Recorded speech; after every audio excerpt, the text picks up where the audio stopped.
semakin gak sehat kalau nggak masuk ya. Oke, langsung saja. Jadi di sini sebelum kita mulai pelajaran, kita beradu. Menurut keyakinan masing-masing, pada hari ini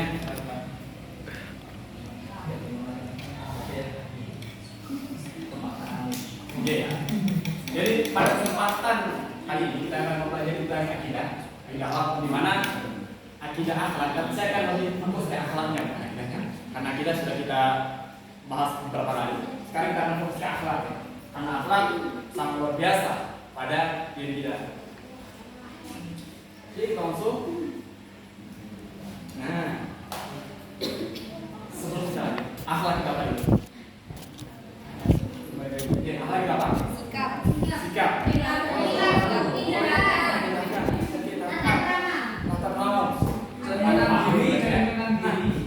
Jadi akhlak itu dibagi jadi dua. Ada akhlak terpuji dan akhlak tercela. Dalam kitab Akhlaqul Iman itu dikatakan akhlak hasanah dan akhlak yang obeh. Akhlak tersobeh dan akhlak yang tercela. Nah di sini tadi yang saya tulis, yang saya biasa pelajari itu kan akhlak mahmudah dan akhlak marmuah. Nah, jadi di sini hanya akhlak terpuji. Sama aja akhlak terpuji, akhlak yang baik, akhlak yang hasanah atau akhlak yang baik. Akhlak mahmudah itu sama aja, ya, akhlak yang baik. Nah, akhlak yang terpuji itu adalah sikap dan tingkah laku yang mulia atau terpuji terhadap Allah Taala. Karena di sini akhlak itu ada tiga. Nah, akhlak terpuji itu dibagi menjadi tiga lagi. Tentang ada akhlak terhadap Allah Taala, akhlak terhadap sesama, dan akhlak terhadap diri kita sendiri. Itu ada contohnya tiga. Mana ya? Pakai nanti. Dan akhlak terpuji itu. Nah, akhlak terpuji sama manusia dan lingkungan. Nah, sifat mulia tersebut bagi setiap muslim perlu diketahui yang bersumber dari Al-Quran dan Al-Hadis. Nah, tidak sembarangan. Akhlak mulia itu juga kita mengambil referensi dari Al-Quran dan Al-Hadis. Oke. Dan sang memberikan lingkungan. Nah, sifat terpuji sang memberikan jaminan keselamatan kehidupan manusia dalam hubungan kepada Allah, dalam hubungan terhadap kehidupan pribadi, bermasyarakat dan bermasyarakat. Oke. Nah, lanjut ke akhlak yang kedua, itu adalah akhlak yang tercela. Di mana akhlak yang tercela ini jelas. Akhlak yang buruk, nah, sikap dan tingkah laku yang buruk terhadap Allah. Tidak hanya terhadap Allah saja, terhadap sesama juga, sesama manusia, makhluk lain serta lingkungan. Nah, berdasarkan pengertian akhlak buruk, maka diharapkan agar setiap muslim menjadi sifat tercela, karena ini sangat merusak kehidupan manusia, baik dalam kehidupan pribadi, keluarga, bermasyarakat, maupun kehidupan bernegara, dan begitu juga berhubungan dengan Allah Subhanahu Wa Taala. Nah, kita lanjut yang saya katakan tadi, contoh-contoh daripada terpuji. Nah, contoh-contoh dari akhlak terpuji. Yang pertama, itu akhlak terhadap Allah SWT. Di mana akhlak terhadap Allah SWT ini sangat banyak sebenarnya, tapi saya tulis tinggal 5. Yang pertama adalah ikhlas, di mana apapun yang kita kerjakan kita harus kerjakan dengan ikhlas. Yang kedua itu bertaubat dengan kesalahan yang kita lakukan. Yang ketiga itu adalah bersabar atas segala ujian yang Allah berikan. Tapi kalau sabar itu luar biasa atas ujian. Tapi kata ulama tasawuf, kalau kita diberikan ujian, maka kita bersyukur. Nah, ini sangat luar biasa ulama tasawuf. Kalau kita masih sekelas kita itu mungkin dikasih ujian sabar. Tapi kalau ulama tasawuf diberikan ujian, dia bersyukur. Itu luar biasanya. Terus bertawakal kepada pahami. Berserah diri kepada Allah, bukan pasrah, tapi berserah diri kepada Allah. Pasrah beda lagi. Nah, yang kedua itu adalah akhlak terpuji terhadap sesama. Nah, akhlak terpuji terhadap sesama ini adalah menjaga hubungan baik kita. Oke, menjaga hubungan baik. Bagaimana cara kita agar selalu dalam hubungan yang romantis, ya, harmonis dengan sesama. Tidak hanya pada keluarga kita saja, tetapi sesama teman, kerabat, maupun musuh. Kalau bisa sama musuh gitu itu harus berhubungan baik ya. Terus yang kedua, selalu berkata benar. Kenapa? Dalam hadis arba'in itu kan dikatakan, maka yang billahi wal yawmil akhir falyaqul khairan aw liyasmut, katanya. Barang siapa yang beriman kepada Allah dan hari akhir, falyaqul khairan, maka hendaklah itu berkata dengan perkataan yang baik, perkataan yang benar. Aw liyasmut, jika tidak berkata dengan baik dan benar, maka lebih baik diam saja, katanya. Itu hadis Rasul, kan mungkin bohong. Oke, berkata yang benar. Nah, tidak meremehkan orang lain. Di sini tidak meremehkan orang lain maksudnya apa? Yang contohnya kita bisa ini, terus teman kita nggak bisa, belum bisa, nah kita meremehkannya. Jangan, karena yang menentukan adalah ujungnya. Ya. Kita bertemu di ujung kalau kata orang itu. Nah, ini orang nggak belum bisa ya. Terus jangan kita remehkan kalau dia itu belum bisa. Jangan diremehkan. Walaupun kita lebih bisa, tapi jangan pernah meremehkan orang lain. Itu cara kita untuk berakhlak yang terpuji terhadap bersama. Dan yang terakhir ada husnuzon. Nah, kata kalau nggak salah dari yang saya kutip dari Syekh Nuruddin Maruf Al-Banjari Al-Makki, beliau mengatakan bahwa ciri seseorang yang mendapatkan hidayah pada Allah SWT adalah mereka yang husnuzon kepada orang lain, husnuzon kepada Allah SWT dan husnuzon kepada dirinya sendiri. Nah, sebaliknya, ciri seseorang yang tidak mendapatkan hidayah kepada Allah SWT itu adalah siapa? Mereka yang husnuzon kepada orang lain, husnuzon kepada Allah SWT dan husnuzon kepada dirinya sendiri. Itu ciri orang yang tidak dapat hidayah. Itu kata dari Syekh Nuruddin Maruf Al-Banjari Al-Makki. Nah, lanjut yang ketiga, yakni adalah alat terpuji terhadap diri sendiri. Yang pertama, memelihara kesucian. Memelihara kesucian atau menjaga kehormatan. Nah, ini adalah cara kita untuk berakhlak pada diri kita sendiri. Karena banyak sekali pada zaman sekarang itu, ya, orang itu menjual rendah harga diri, menganggap rendah harga dirinya. Nah, ini yang harus kita jaga sebagai umat Islam yang mungkin bertakwa. Ya. Kalau beriman sudah pasti, tapi kalau bertakwa belum tentu. Nah, jadi harus kita jaga. Yang ketiga ditawakan oleh Allah SWT, bersabar dan rendah hati. Ini adalah tiga contoh hal terpuji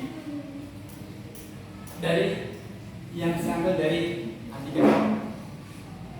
Nah, yang ke berikutnya, contoh hal tercela.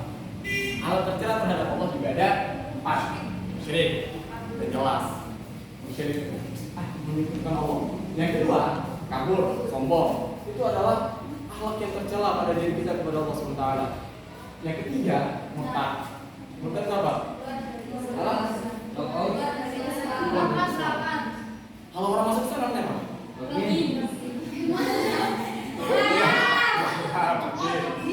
Mu'alaf sama mukallaf beda ya? Beda.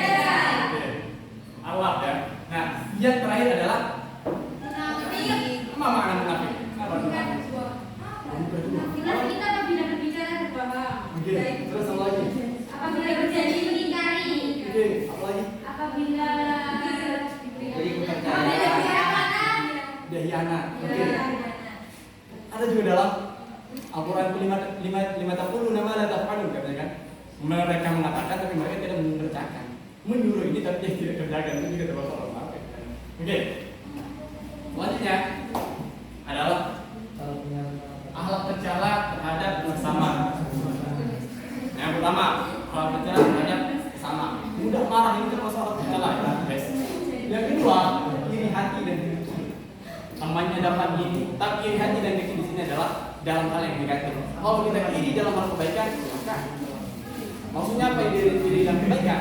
Teman kita rajin belajar kita iri, boleh. Tapi kalau iri dalam hal keburukan itu nggak boleh. Kalau masih hal-hal yang positif bisa. Terus yang ketiga mengumpat atau mengucing nggak boleh. Berbuat aniaya dan kikir. Ini adalah salah satu contoh, beberapa contoh dari akhlak tercela terhadap sesama. Yang ketiga, hal tercela terhadap diri sendiri. Saya katakan tadi, hal tercela terhadap diri sendiri itu menjual diri ya. Kayak menjual diri atau menjual harga diri atau kehormatan dengan harga yang sangat murah. Padahal harga diri itu nggak ada harganya, saking mahalnya itu ada harganya. Tapi sekarang harga diri itu dijual dengan sangat murah. Ya, janganlah merasa saya. Yang kedua itu tidak pernah merasa cukup. Apa masalahnya tidak pernah merasa cukup apa? Tamak. Apa? Tamak. Ya, tamak bisa juga. Terus tadi tetet. Serakah. Oke. Nah, yang ketiga adalah takabur. Takabur apa? Tidak kabur. Nah, yang keempat adalah pasrah. Pasrah di sini ada yang maksud pasrah itu ya tulis terlalu kayak apa? Muhammad dulu, balikin dulu. Pada dia coba dia. Pada dia coba dia. Pada dia. Itu murni pesankan sama Allah. tidak ada salah sama sekali. Nggak usah. Nah, ada pemanfaat pada akhlak karimah atau akhlak yang terpuji itu ada dicintai oleh Allah Subhanahu Wa Taala. Mengapa? Karena saya mengambil dari rujukan kitab Al-Qur'ani. Silakan katanya barang siapa apa? Yajib walad waladi ayat takhallaqa bil akhlaqil hasanah bil hasanah min sabiri dari kecilnya katanya. Ya Aisyah supaya kehidupannya mahbuban fi ibadihi, dicintai ketika waktu besar. Ya Allah anhu katanya Allah ridha terhadapnya. Kan dicintai oleh Allah Taala. Ya Allah anhu rabbuh wa yuhibbu ahluhu katanya. Dan dicintai oleh keluarganya. Wajah nas bahkan semua manusia itu cinta kepadanya. Siapa lagi kalau orangnya, siapa lagi kalau bukan orangnya berakhlak dengan akhlaknya karimah. Itulah. Nah, ada pun daripada cara menjadi akhlak karimah.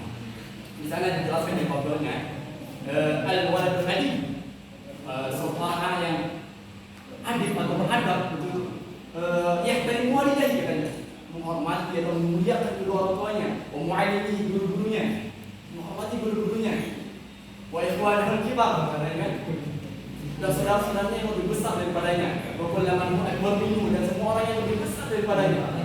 Itu adalah orang yang berakhlak mulia. Nah, itu adalah bagian daripada cara kita untuk menjadi orang yang berakhlak dengan akhlak yang mulia.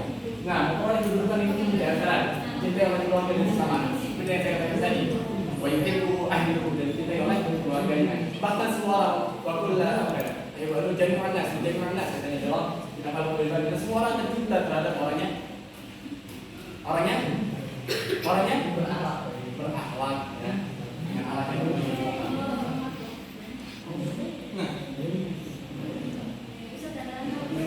Ada pertanyaan? Ada pertanyaan? Ada pertanyaan? Ada pertanyaan?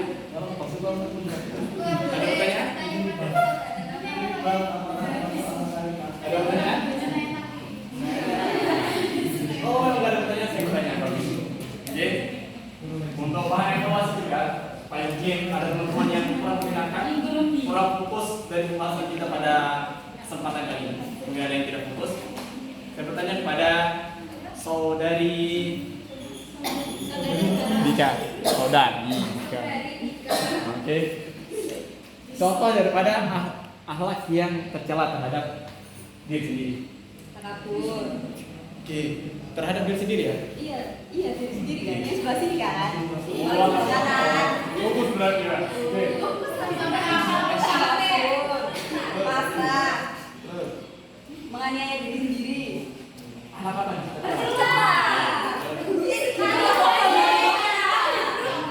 Mengadu kefokusan sama yang lain.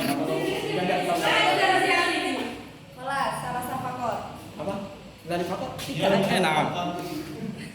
Oke, itu saja. Terus yang di belakang, Mas Fahri.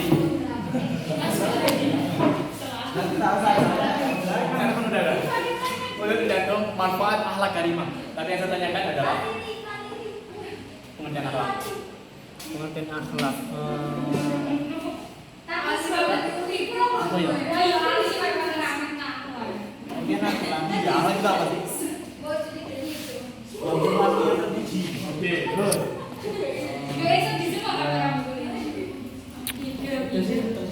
Masih banyak. Sekarang salah satu. Oke. Oke, boleh. Oke, makasih. Stop saja. Oke, yang terakhir, pertanyaan yang terakhir. Siapa? Mungkin ada yang mau angkat tangan? Oke, berarti saya angkat tangan. Angkat tangan kepada Mbak Ani saja.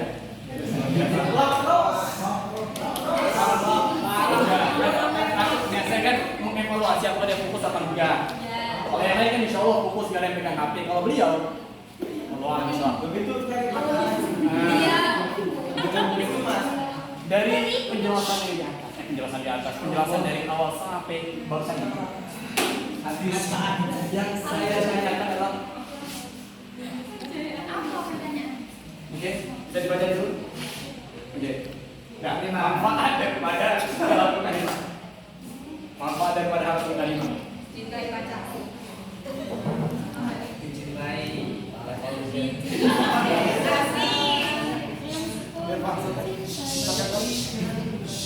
Disenangi oleh masyarakat. Tiga saja cukup. Di sana saya tulis 4,5. 4 ya. Cukup 2 saja. Disenangi oleh masyarakat. Yeay. Kalau friend. Bentar.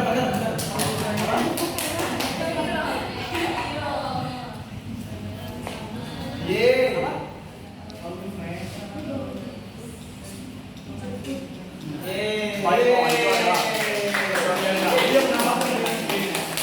Oke, kita katakan tadi adalah yang doa sudah mengatakan bahwa kalau orang yang berakhlak dengan akhlak mulia akan banyak yang membantunya, banyak yang mengasihi. Luar biasa itu tentang mandi luar biasa.